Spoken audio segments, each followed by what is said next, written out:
Monumental 93.5 FM, una emisora de Central de Radios.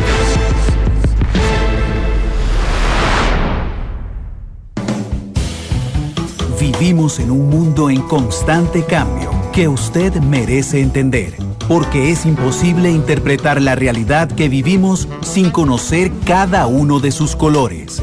Porque muchos son los tonos de la actualidad. Presentamos Matices. Una producción de Noticias Monumental. 90 años en el corazón de Costa Rica. Radio Monumental. Hola, buenas tardes, ¿cómo les va? Bienvenidos a Matices, este programa de Radio Monumental, que es una producción del Departamento de Noticias, en el que analizamos los temas que son noticia en Costa Rica y en el mundo. Muchas gracias por estar con nosotros en el penúltimo programa de la semana, hoy en horario especial, porque vamos desde ya y hasta las 2:25, porque hoy hay partido de la jornada del fútbol nacional. Se enfrenta Jicaral ante el Deportivo Saprissa a las 3, y en la noche hay jornada de la selección nacional de la Liga de Naciones de la CONCACAF. Costa Rica se enfrenta a la selección de Haití en Bahamas. Así es que vamos muy rápido porque solo tenemos una hora de programa, agradeciéndoles por supuesto su compañía. La economía de todos los países y particularmente de las sociedades se dinamiza gracias a que a todos nos dan ganas de gastar o todos necesitamos gastar de alguna forma. Si usted va hoy en la tarde al súper y resulta que le gustó una impresora, ¿verdad? Vuelve a ver su cuenta de banco, se acuerda si tiene acceso a crédito o no, se acuerda cuánto tiene en la cuenta y usted dice, ok, listo, me la voy a comprar. Bueno, esa compra que usted genera se multiplica por un montón de compras que hacemos los costarricenses, y le genera, además, donde yo compro la impresora, pago el impuesto al valor agregado, eso le genera plata al país, pero resulta que durante los últimos meses se ha notado una caída en ese consumo privado, que finalmente es lo que dinamiza la economía nacional. Entonces, eso que todos percibimos de que como que cuesta un poco la cosa, porque seguramente ahora llegamos por la impresora, digo, uy, yo tengo la plata en la cuenta, pero después me pongo a pensar, es que no sé si la voy a ocupar para otra cosa, y la cosa está muy dura, ¿realmente necesito la impresora o no necesito la impresora? Y me contesto que no, y eso frena, también multiplicado, el dinamismo de la economía nacional. La Escuela de Economía de la Universidad Nacional hizo un estudio respecto a esto con datos para que deje de ser la percepción que tenemos y entremos a analizar los datos. Así es que doña Roxana Morales es investigadora de la Universidad Nacional, está con nosotros. Bienvenida, doña Roxana, ¿cómo le va? Sí, buenas tardes. Muchas gracias, Randall, por la invitación y la oportunidad de compartir por lo menos un ratito, un poquito de este estudio que para nosotros es muy importante, específicamente para saber si es una percepción o no, a ver qué nos están diciendo los datos. Y también bienvenido a don Fernando Rodríguez, analista de Noticia Monumental durante muchos años. Prendí el micrófono que no era. Ya me di cuenta, me parece nuevo usted en la cabina. No, lo que pasa es que no vi el cable. Don Fernando Rodríguez, que era analista de Noticia Monumental desde hace muchos años, después fue viceministro de Hacienda, así que fue fuente. Y noticia. Y noticia, sí. Lo duda. Bienvenido, ¿cómo le va? Muy bien, por dicha de Randall, muchas gracias por la invitación. Muchas gracias por estar aquí. ¿Me permiten empezar por lo general? Claro. ¿Es una percepción o no es una percepción? El que quiera. Bueno, en realidad lo que nosotros notamos que no es una percepción, es una realidad y no es coyuntural, es decir, no es algo de ya, sino que encontramos, analizamos muchos indicadores de los que disponemos en el país, entre ellos algunos que da el Banco Central de Costa Rica, el Ministerio de Hacienda, el Ministerio de Economía, la Escuela Estadística de la UCR, con su confianza o estudio de confianza al consumidor, incluso la encuesta nacional o la encuesta continua de empleo, para saber qué está pasando con el nivel de empleo en el país, y encontramos que en realidad este problema en el consumo de los hogares viene manifestándose desde hace alrededor de 2 años y medio. Uh-huh. Entonces, no es algo coyuntural. ¿Qué es lo que pasa?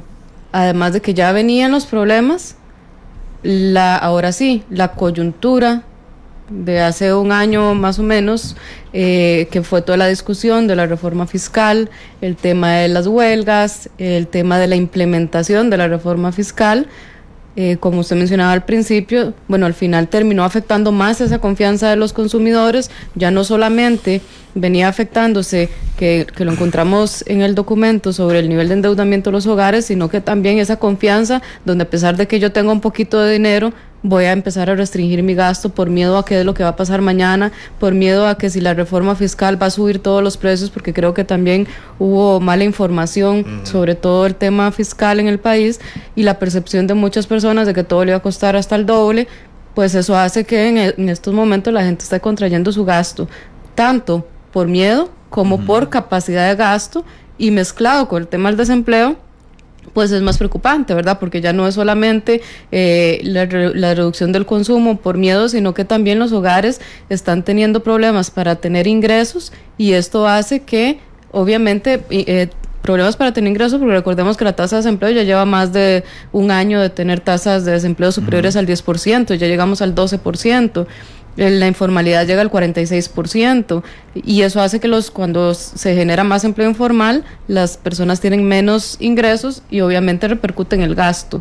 Y entonces nos parece que hay una situación preocupante, porque ahora vemos que cualquier intento de reactivar el consumo a través de medidas cortoplacistas, yo creo que no va a dar sus resultados, ¿verdad? Claro. Porque tenemos una serie de problemas estructurales que se viene arrastrando y ocupa de soluciones más de tipo estructural. Y termina siendo un círculo vicioso. Es decir, si yo digo, no voy a gastar porque la situación está mal y no gasto, se me da miedo. ¿Ok? Entonces eso genera una disminución de ingresos, que genera que la situación esté mal, efectivamente. Digamos, casi se convierte en dos cosas, en un círculo vicioso y en una profecía autocumplida. Así es. ¿Verdad? De que yo diga, la cosa está mal, tal vez la cosa no está mal, pero percibo que está tan mal, que mi comportamiento multiplicado por todas los protagonistas económicos hacen que la cosa se ponga mal. Y decir, viste, tenía razón de que la cosa se iba a poner mal. Es que además hay un problema con esto, porque para poder lograr consensos alrededor de la reforma, hubo que plantear un escenario casi apocalíptico, ¿verdad?, de lo que iba a suceder si no se aprobaba. Que no necesariamente era mentira, pero claro, hubo que transmitir esa percepción de temor, de riesgo, de urgencia a la población en general. Y entonces, bueno, ese fue el primer problema, ¿verdad? Para el cierre del año pasado, la gente lo que decía es que torta, si esto no se arregla, pues lo que viene después no sabemos cómo va a terminar.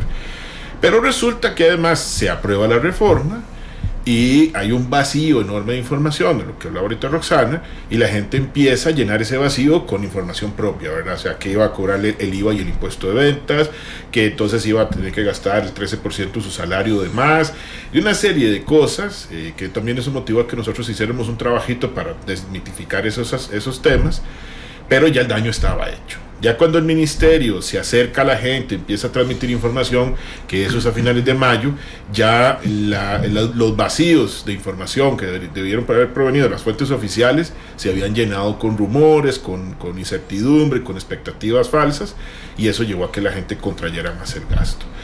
Con un problema, lo está haciendo en sectores o en bienes que generan mucho empleo. Digamos, en el caso de la construcción. Porque tomar una decisión de si yo me embarco en un crédito de una casa, o si compro una casa, si pido un crédito para comprarla construida, es una decisión complicada, ¿verdad? Yo tengo que ver hacia adelante, tener el horizonte claro, más o menos saber qué va a pasar con mi trabajo, si esto es sostenible o no, si las tasas de interés de alguna manera no se me van a revertir en mi contra. Y toda esta información le llegaba a la gente, y lo primero que la gente decía es, bueno, no tengo esto claro, yo no me puedo embarcar en un crédito de este tamaño. Claro. Y por eso el sector construcción también está cayendo, ¿verdad?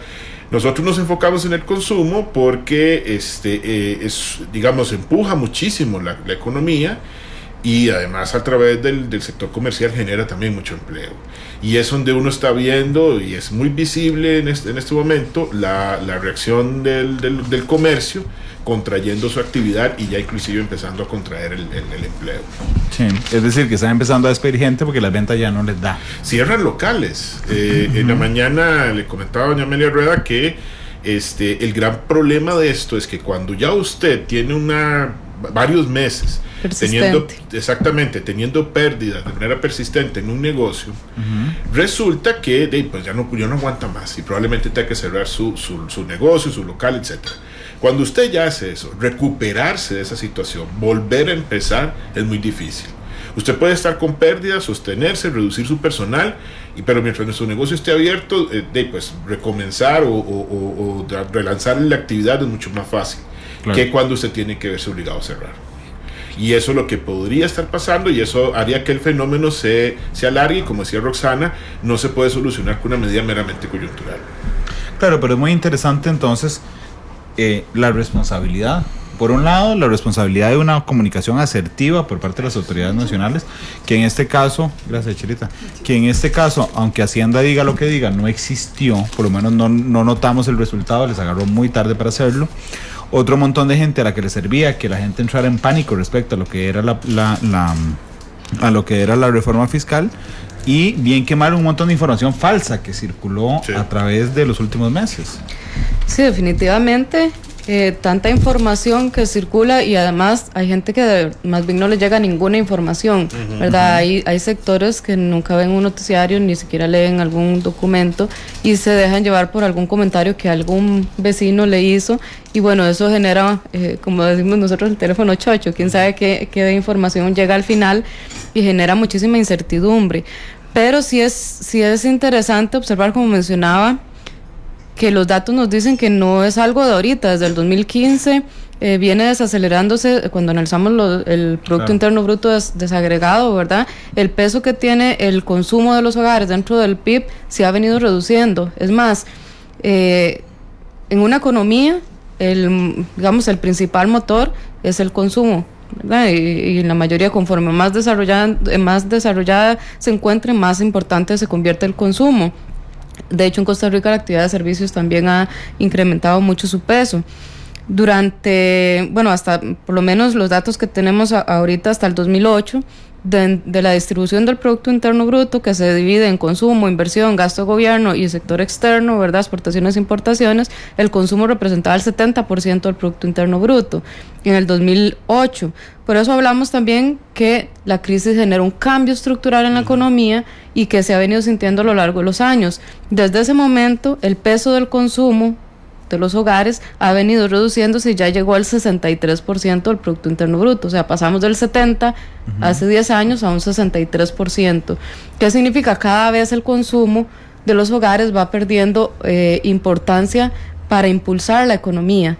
O más bien, los problemas que ha tenido el consumo de los hogares se ha traducido en una reducción del peso que tiene el consumo dentro de la economía, ¿verdad? Viéndolo al revés, más bien siendo un resultado de esta reducción en el consumo.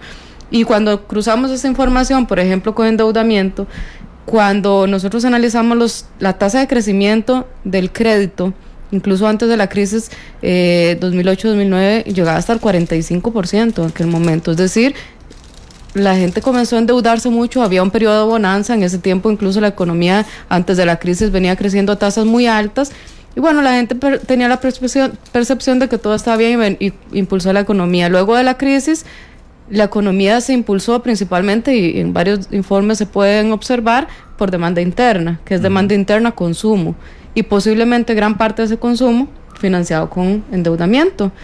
Y entonces observamos los datos que en los últimos 9 años tenemos el crédito que otorga las instituciones financieras en el país, el total del crédito. Lo dividimos por sectores o por actividades. Los que tienen que ver con hogares son el de vivienda y el de consumo. Sumados a esos dos, hace 9 años representaban el 23% del Producto Interno Bruto. En este momento están representando 27, del Producto Interno Bruto, están representando casi el 39% del Producto Interno Bruto. O sea, en 10 años creció 10 puntos del PIB el crédito de los hogares. No solamente ha crecido la deuda del gobierno, que tocó techo, parece que el de los hogares también tocó techo.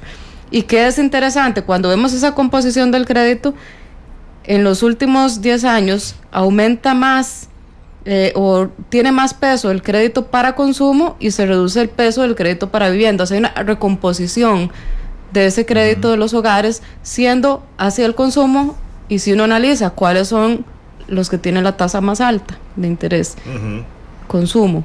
Entonces, eso hace que, a pesar de que quizá el nivel de endeudamiento, además de que ha crecido más bien, la tasa de interés tan alta hace que el presupuesto de los hogares no esté alcanzando.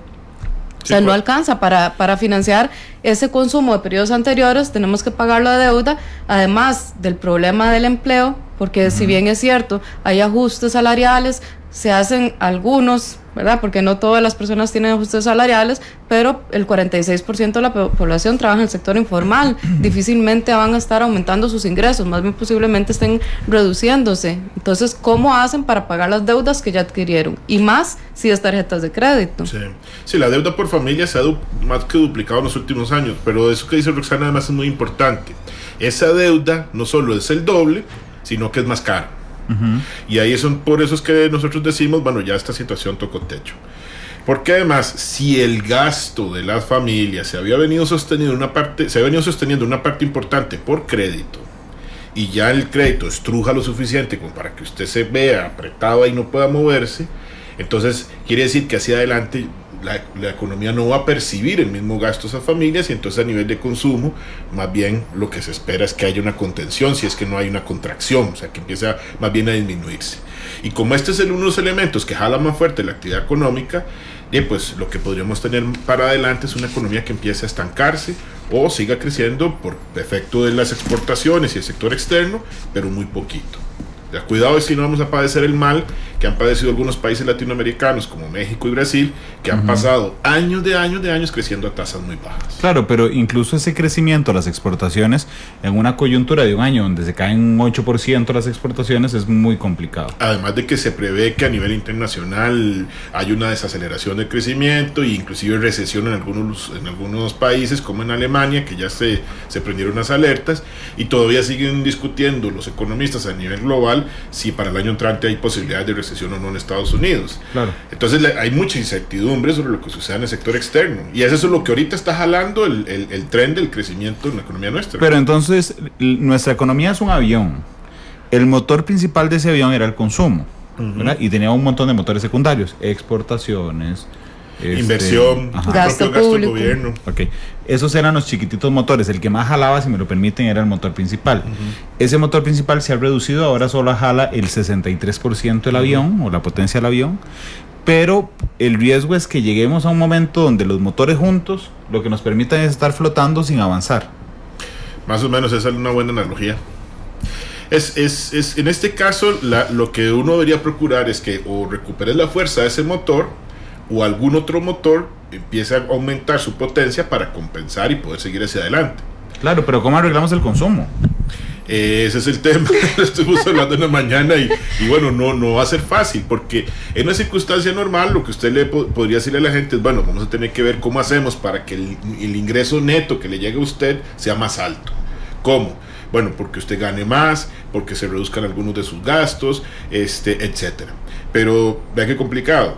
Es prácticamente imposible en este entorno pedirle al sector privado que aumente salarios. En el sector público más bien se están contrayendo. No podemos reducir impuestos para que la gente libere más ingresos, porque en todo caso mucho de esa gente, sobre todo en el impuesto de renta, no paga porque está exento. Y en el caso del impuesto de valor agregado, pues más bien estamos haciendo un esfuerzo para mejorar su recaudación y ampliar su base con una tasa que sigue siendo baja. Por ahí hay algunas propuestas, en el caso por ejemplo del impuesto a los combustibles, pero eso podría generar un hueco a nivel fiscal que complique más la cosa y afecte a otro motor. Claro, pero hay quienes dicen en un análisis realmente que a mí, disculpen, me parece muy simple. Dicen, muy fácil, bajen impuestos, sube el consumo, bajen impuestos, sube el consumo, nos arreglamos. Eso es así de sencillo. No, porque entonces lo que haces es que agarras el motor del consumo y le das más potencia a costa de bajar la potencia en otro motor. Y entonces la economía va a perder en la medida en que el sector público, en este caso propiamente el gobierno, vea reducir su capacidad para financiar sus gastos. Con un problema, si eso se da, los efectos van a ser totalmente diferenciados. O sea, podrían padecer las personas de menos recursos, que recibirían menos ayudas, y nosotros lo hacemos ver en las conclusiones, ¿verdad? Ojo que esto no vaya a generar un problema que más bien afecte entonces a gente que está recibiendo gasto social. o a gente que se ve beneficiada, digamos, de algunos recursos a nivel público, como la educación pública o la salud pública, y esos son los que van a sufrir más. Entonces, no es una solución sostenible, digamos, de carácter estructural. Podría venir a solucionar el problema en el cortísimo plazo a costa de generarse otro problema. Sí, un problema que puede afectar a los más vulnerables, Roxana. Sí, de hecho, porque también se ha planteado el tema de reducción de tasas de interés, nada más para que la gente siga endeudándose más, ampliémosles o limpiémosles los historiales financieros para que acudan al sistema financiero, se endeuden más de lo que ya están. Y yo creo que eso también es contraproducente, ¿verdad? Parte de la crisis en Estados Unidos se dio porque en un periodo las tasas son bajas, la gente se endeuda, no tiene la noción clara de que en cualquier momento suben las tasas, porque por lo general nosotros nos endeudamos y ninguna tasa es fija, nos está variando constantemente, aunque no esté indexada la pasiva, indirectamente nos varía en la tasa, y bueno, en el momento que suba ya resulta que yo no soy capaz de hacerle frente a la deuda, que además en estos momentos la morosidad está aumentando, principalmente en créditos personales y créditos para consumo. Incluso un problema que se está generando es que ya incluso la persona que digamos que actúa como fiador está empezando incluso a pagar deudas que no le corresponden, ¿verdad? Y entonces ese miedo a ser fiador, ya las personas no tienen acceso al sistema financiero formal, y dentro de los datos que tenemos, ¿verdad? No tenemos los datos de la informalidad, pero sabemos que muchas personas, como no son sujetas de crédito en el sector financiero formal, se endeudan afuera, ¿verdad? Que es afuera en prestamistas que cobran tasas de interés que superan hasta el 70% anuales, ¿verdad? Entonces, en realidad es complicada para esas personas porque difícilmente van a salir de esas deudas. Y también es interesante observar porque, digamos, esto que hablamos nosotros de un problema estructural también tiene que ver con lo que mencionábamos al principio, que tiene que ver con el consumismo, ¿verdad? La gente consume sin tener claridad si puede hacerle frente o no a esa deuda y se endeuda más allá de lo que puede, y eso ha hecho que se haya dinamizado el consumo, pero en este momento ya no es capaz de dinamizarlo más porque ya no da. Llegamos ¿verdad? a un tope. Llega a un tope. Uno podría decir, bueno, sí, hay un tope más. Si usted le baja las tasas de interés y la gente siente un poquito más de holgura y sigue pasando la tarjeta de crédito. O sea, ocupamos educación financiera urgente también, porque este problema no lo observamos, que algunas personas dicen, bueno, es que las personas que tienen un bajo perfil educativo no, en realidad esto está sucediendo. Y yo creo que más fuertemente algunos datos lo han mostrado en personas profesionales que también tienen altos ingresos y les llega salario cero a fin de mes. Entonces no es necesariamente un problema de nivel educativo, sino de educación financiera para todo el mundo, ¿verdad? Sí, Cómo hacer frente a esas endeudamiento de manera responsable. Yo quiero aprovechar para contar una anécdota. Cuando yo entré al ministerio en el 2014, se estaba dando la transición del sistema viejo de pago de salarios del MEP al sistema Integra 2, que la idea era que utilizara el mismo sistema que había para el resto de funcionarios del gobierno, automatizado y todo el tema, y modernizarlo. Pero bueno, ahí inclusive eso generó una huelga y todo el asunto, y recuerdo muy bien que en el ministerio la primera vez que empezaron a salir resultados nos dijeron, mira, es que torta, o sea, hay gente que no le está llegando salario, parece que el sistema tiene algún problema en algún lado. Bueno, empezaron a revisar, resulta que la siguiente vez que nos contaron del asunto nos dijeron, no, el sistema está bien, el problema es que hay un montón de gente que tiene deducción tras deducción en su salario y no le llega salario. O sea, autorizó de un crédito, de otro, en diferentes entidades. Pagos automáticos. Exactamente, y entonces cuando se dieron cuenta, el neto era prácticamente cero. Y eso era, digamos, un problema muy extendido. Hace un año, cuando empieza esta administración, los gremios del sector magisterial le plantean al entonces ministro de Educación el mismo problema. Mire, estamos viendo esta situación, tendremos que ver cómo lo corregimos. Y bueno, no se ha hecho nada. Entonces, como dice Roxana, o sea, estamos hablando de un grupo de gente que en su mayoría son profesionales, pero como han visto la posibilidad de endeudarse y que se les rebajen, entonces pues han abierto la puerta a endeudarse por motivos muy diferentes y por diferentes fuentes. Es que a todos nos gusta gastar. Claro, pero es que la sociedad también empuja por ese lado. Si sale la última versión del teléfono celular más reciente, pues la gente va y hace esta fila. Y los negocios que están en esto le ofrecen a usted planes para poder financiar el teléfono, pero es financiado. Y y entonces usted empieza a pagar una cantidad de plata X por mes, ya sea porque llegó a un local comercial y le financiaron el teléfono, o porque llegó a la tienda de telefonía y le financiaron ahí el teléfono. Todo eso es financiamiento también. Y usted paga un monto mensual por tener el último modelo de un teléfono, X cantidad de gigas de acceso a internet, no sé cuántos minutos de llamadas, etcétera, pero probablemente no tenga capacidad económica o financiera para asumir esas obligaciones. Ok, en el estudio que ustedes hicieron, ya don Fernando lo adelantaba, hay una caída del sector construcción, pero tengo un familiar muy cercano que, por ejemplo, que trabaja vendiendo carros, en una empresa grande de vender carros. Ayer justamente lo vi y me dijo, no hay un momento más difícil que yo haya pasado que un carro había vendido en octubre, y hoy es 10 de octubre. Sí, y los datos lo demuestran, sí, ¿verdad? Sí. Y como mencionábamos al principio, más de 2 años y medio viene de caída, sí, la importación de vehículos, y obviamente eso traduce en menos actividad del sector comercio de vehículos y también una menor recaudación de impuestos por transferencias de propiedad, ¿verdad?, de vehículos o incluso inscripciones y por la importación de los mismos vehículos, y es una actividad que viene cayendo hace rato, y uno pensaría, ¿y por qué la gente no está comprando vehículos? Sí, no, es complicado porque los vehículos en general, digamos, tanto nuevos como usados, te movilizan entre el 7 y el 8% de la recaudación por diferentes vías. ¿Al año? Sí, porque ahí pagas selectivo de consumo, pagas impuesto de ventas, pagas impuesto al traspaso en el caso de los usados y pagas impuesto a la propiedad de vehículos. Entonces, cuando hay menos importación de vehículos, se cae el selectivo, se cae el impuesto de ventas por importación y se cae eventualmente el impuesto a la propiedad. El impuesto a la propiedad de vehículos que se paga a final de año en el famoso marchamo, sí, este año muy probablemente vaya a ser menor que el año pasado. Claro, y eso nos cae la recaudación. Exactamente. Y al igual que en el traspaso, y juntas todos esos impuestos y claro, ahí te afecta eventualmente esa parte que es muy sensible, porque entonces si no se recupera ese sector o deja de caer, pues la recaudación va a seguirse arrastrando hacia abajo. ¿Y cómo hacemos para que comunicar esta información, por ejemplo, que ustedes han recabado, no genere más pesimismo en el país? Bueno, es complicado, ¿verdad? Nosotros pues cumplimos con el deber de alertar de lo que está sucediendo. Yo lo que creo es que ahora le toca a los encargados de la política económica del país buscar algún mecanismo para cambiar digamos, la percepción de la gente. El chip que tenemos. Exactamente, pero no a través de un aspecto, como decía Roxana, de un aspecto meramente coyuntural, o sea, que lleguen a decir, mire, vamos a hacer esto, va a durar 2 meses y después en 3 meses vamos a volver al mismo punto. No, tiene que ser algo que le cambie la visión a la gente de manera permanente de lo que está sucediendo. Que la gente se sienta más confiada. Es que tenés que tomar, si te vas a comprar un carro y vas a financiarlo a 7 años, tenés que estar seguro que en 3 años podés seguir pagando el carro. Igual con la casa, si vas a comprarte una casa a 20, tenés que estar seguro que en 5 años puedes seguirla pagando. ¿Y qué pesa? Disculpen la pregunta tan amplia, pero ¿qué pesa en esa confianza? Porque es que ya, gracias a Dios, hace muchos años descubrimos que la economía es una cuestión que tiene que ver también con las emociones.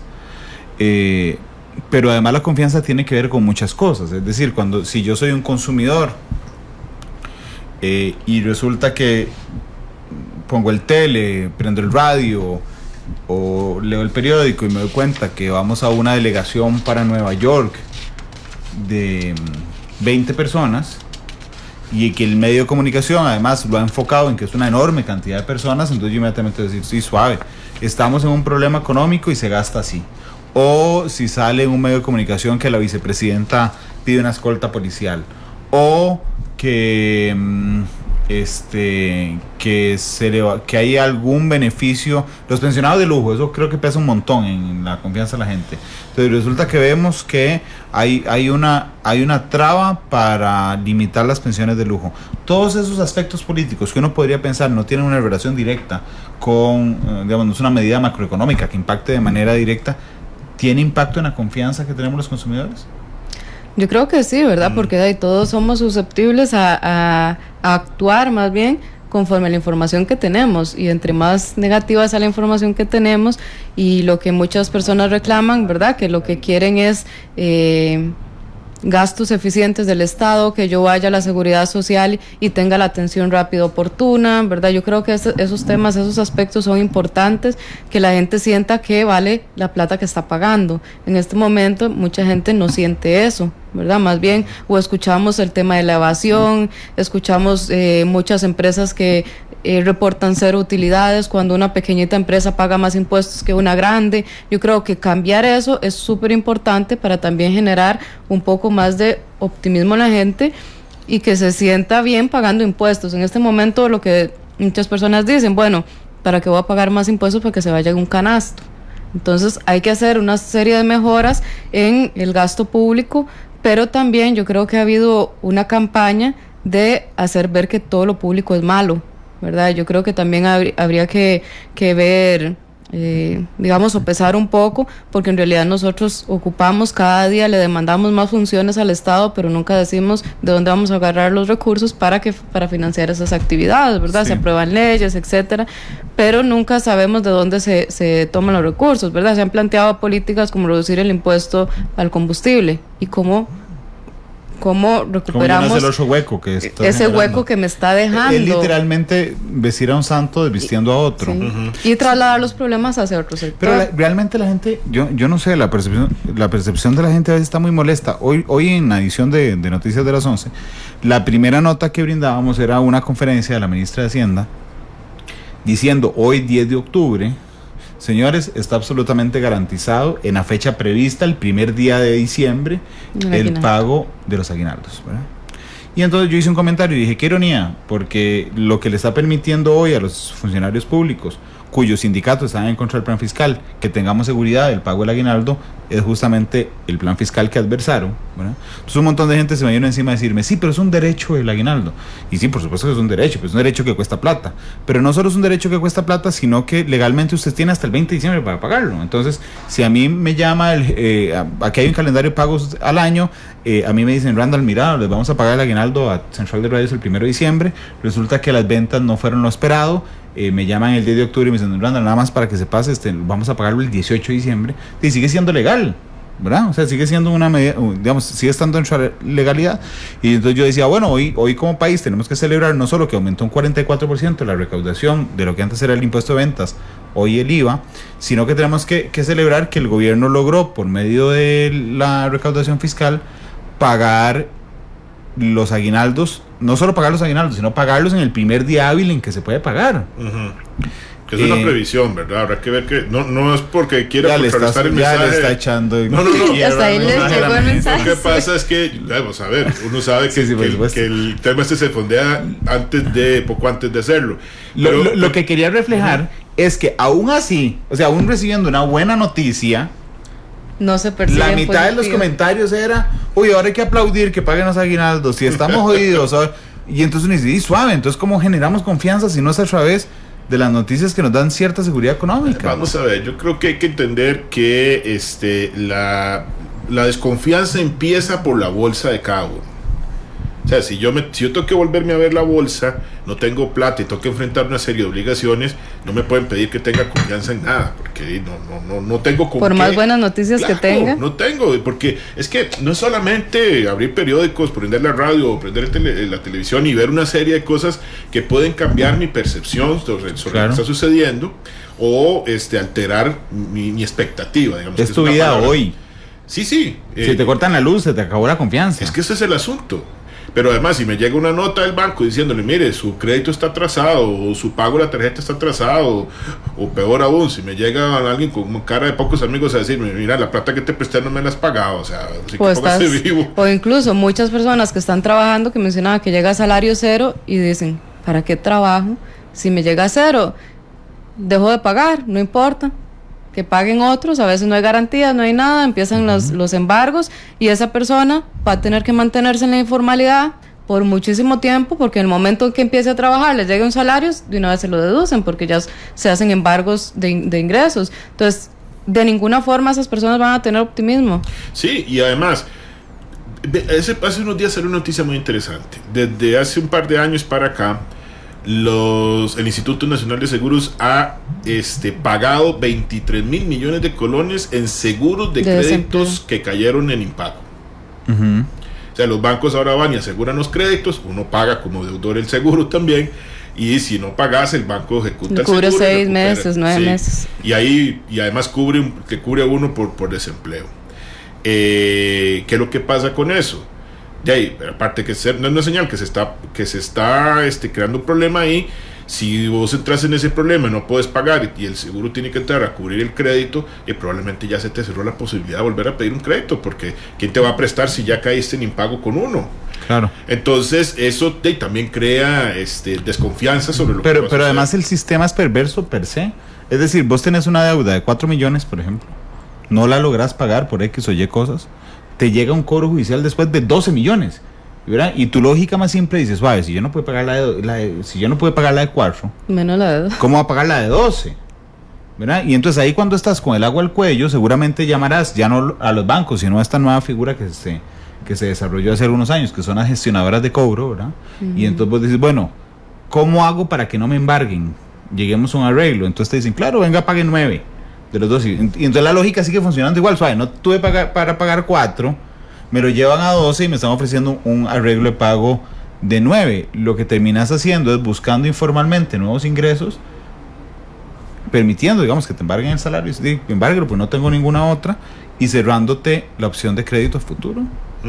No, por eso te digo. Pero el sistema es perverso en sí. Claro, vamos a ver, porque en el momento que esto empieza a alcanzar un volumen tal de que la cantidad de gente en problemas es suficiente para que se empiece a sentir en diferentes ámbitos, entonces ya el problema se vuelve contra sí mismo. O sea, si la gente no puede pagar, reduce su consumo. Si reduce su consumo, empieza a caer más gente en desempleo. Si empieza a caer más gente en desempleo, entonces esa gente tiene menos capacidad de consumo, empieza a tener problemas para pagar, y eso lleva a que otra gente vaya teniendo problemas para consumir y pagar. Entonces es un problema que, si en algún momento no se para, podría convertirse en crónico, digamos, para usar una palabra que la gente entienda. O sea, ya se vuelve estructural, que es lo que estamos viendo nosotros. Claro, aquí la cosa no es de ahorita, ya tiene raíces.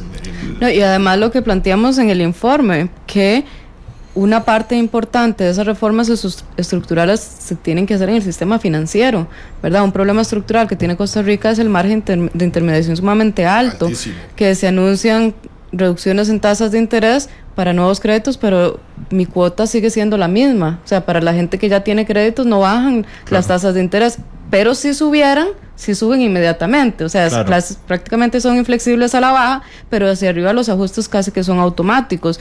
Y ahorita no le podemos decir a la gente, voy a bajarle las tasas de interés para que se endeude más allá de su capacidad de endeudamiento o su capacidad de consumo. Lo que ocupamos es bajar las tasas para que la gente libere presupuesto, ¿verdad? Y pueda consumir más. No solamente... Porque igual el banco no está perdiendo.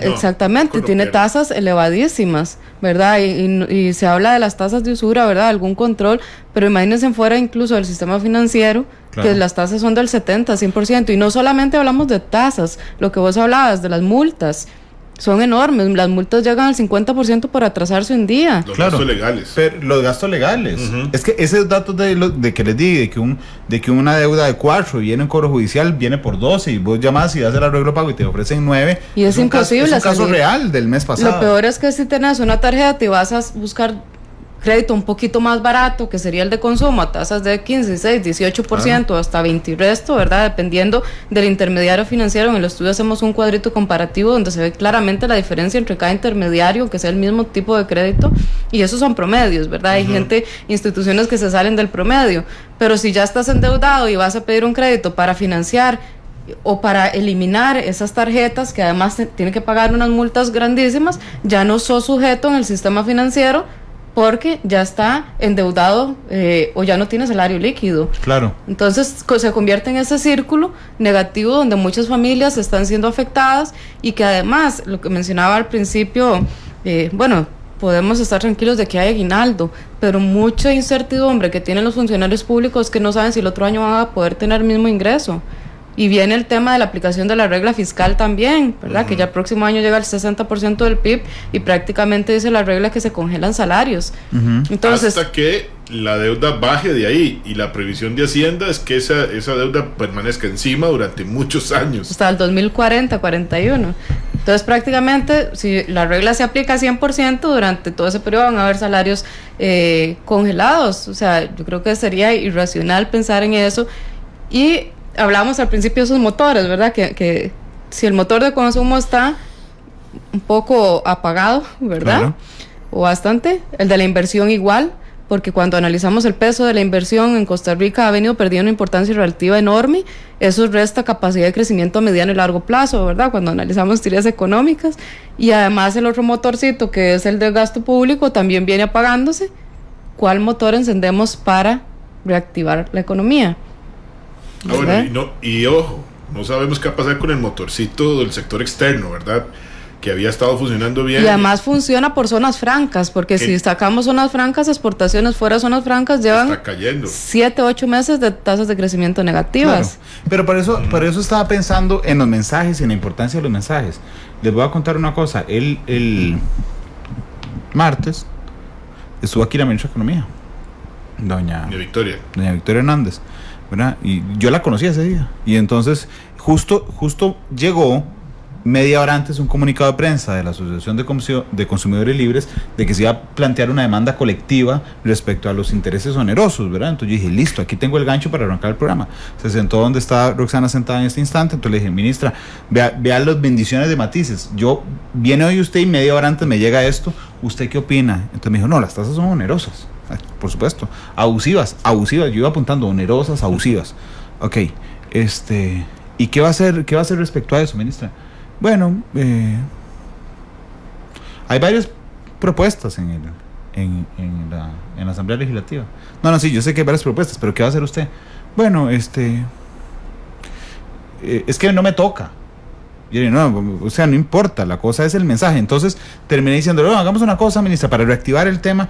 La otra semana hagamos un foro aquí con diputados y viene usted para hablar sobre la necesidad de disminuir las tasas, porque su tesis es que uno no puede igualar las tasas sino poner un tope de tasas y que se muevan en el mercado, digamos, de ahí para abajo. Y me dijo, Randall, está bien, yo vengo, pero es que hay otras cosas que me interesan más, como el tema de los datáfonos, y yo por dentro, y saludos al Ministerio de Economía, pero por dentro en mi cabeza yo pensaba, ¿cómo se le ocurre a una ministra de Gobierno de Economía decir, es que hay cosas que me interesan más, cuando yo puedo notar en tiempo real que apenas toqué el tema de los intereses de las tarjetas de crédito, la audiencia se disparó, porque todos tenemos deudas y a todos nos enoja profundamente que hoy no nos alcance para pagar. Pero además, eso fue el martes. Sí, señor. Bueno, y ayer el gobierno reacciona ante la difusión del documento que nosotros preparamos y anuncia para mañana una serie de medidas.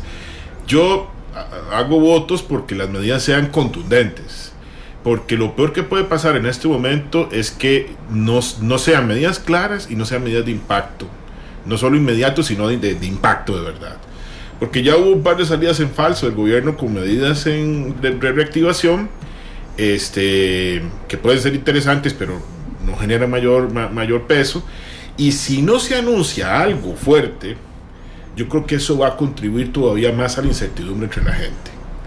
Porque al final, al que le estás pidiendo una solución, no te da algo fuerte, pues entonces la gente lo que ve es que no va a haber ninguna salida. O te dice que no es una prioridad.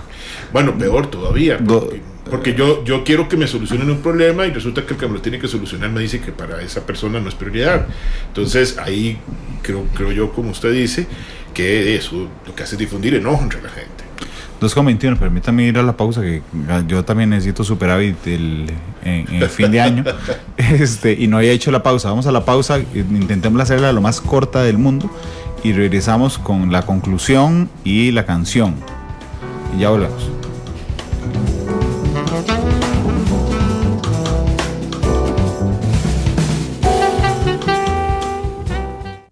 Existen diferentes formas de decir futuro. Mi futuro es ver a mi hijo como todo un profesional. Haga su sueño realidad con una inversión asesorada y diversificando sus ahorros. Asegure su futuro invirtiendo a través de la Bolsa de Valores. En la bolsa hay alternativas para hacer crecer sus ahorros, con instrumentos que ofrecen mayor rentabilidad. Visite bolsacr.com y contacte a un puesto de bolsa autorizado para que le asesore. Bolsa Nacional de Valores, transparencia y seguridad para los inversionistas. Llegaron a Más por Menos, rebajas para todos. Vine a Costa Rica de vacaciones y después no me quise ir. ¿Qué me gusta de Costa Rica? ¿A quién no le gustaría vivir en un país que no tiene ejército? Algunas personas dijeron que esto era imposible. Ahora que queremos eliminar el uso de combustibles fósiles, adivinen. Este mes de octubre, el mundo se reúne en el país que decidió hacer posible lo que parecía imposible. Conferencia de Cambio Climático Pre-COP25 Costa Rica 2019. ¿Quién dijo que es imposible? Existen diferentes formas de decir futuro. Mi futuro es tener mi propia empresa. Haga su sueño realidad de forma segura y encuentre la liquidez que se ajusta a sus necesidades. Asegure su futuro invirtiendo a través de la Bolsa de Valores. En la bolsa también hay alternativas de financiamiento para las empresas a través de diferentes instrumentos. Visite bolsacr.com y contacte a un puesto de bolsa autorizado para que le asesore. Bolsa Nacional de Valores, transparencia y seguridad para los inversionistas. Decile adiós a los lunares y verrugas al 50% de descuento en fisioterapia y estética Monique. Elimina hasta 10 lesiones en la piel de una forma segura con un aplicador puntual para mayor efectividad, libre de sangrado y de rápida cicatrización por tan solo 22,600 colones. Ingresa a titicupon.com y disfruta de tus ofertas favoritas en cómodas cuotas de pago gracias a Credix. Paga a 3 y 6 meses sin intereses. Llegaron a Más por Menos, rebajas para todos. Planee junto con BN Vital su añorado retiro. El equipo experto de BN Vital le ayudará a planificar cada etapa para disfrutar de su vida al momento de su pensión.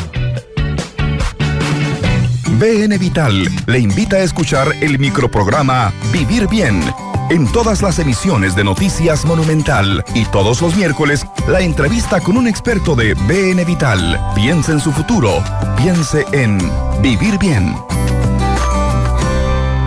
Estas palabras son para vos que amás la música, que usas de batería cualquier superficie y haces solos de guitarra de aire como nadie. Para vos, ídolo en la ducha y en el carro. Para vos que no dejarás de amar la música, pues aunque crezcas, tu esencia será la misma. Somos BN Vital y desde hace 20 años trabajamos para que en el futuro tengas la pensión que necesitas para seguir haciendo lo que amás. Llámanos al 2212-0900. BN Vital. Juntos somos progreso. Porque la realidad tiene muchos tonos, matices.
Porque la realidad tiene muchos tonos, matices.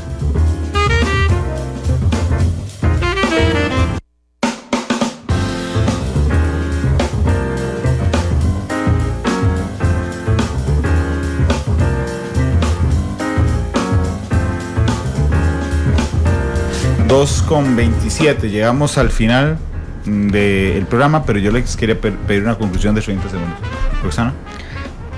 Bueno, la situación está complicada, pero igual tenemos que ser un poquito optimistas y yo creo que una conclusión importante es que busquemos educación financiera.